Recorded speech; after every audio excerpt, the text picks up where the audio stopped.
Yu Jianming, matagal ko nang tinatrabaho ang proyektong ito.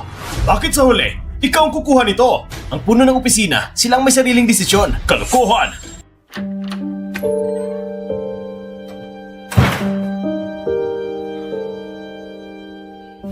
Huh? Surprise!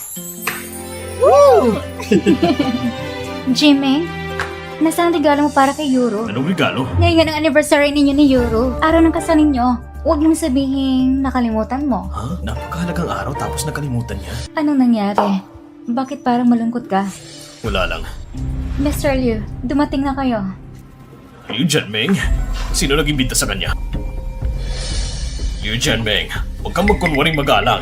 Ha? Hindi ka welcome sa bahay ko. Lumabas ka. Mr. Liu, pasensya na. Nakainom lang si Jimmy. Yung regalo niyo, ako na lang pong tatanggap nito para sa kanya. Sino nagsabing tanggapin mo? Ha? Isa kang babaeng palaging nasa bahay lang. Anong alam mo? Ha? Ayun din.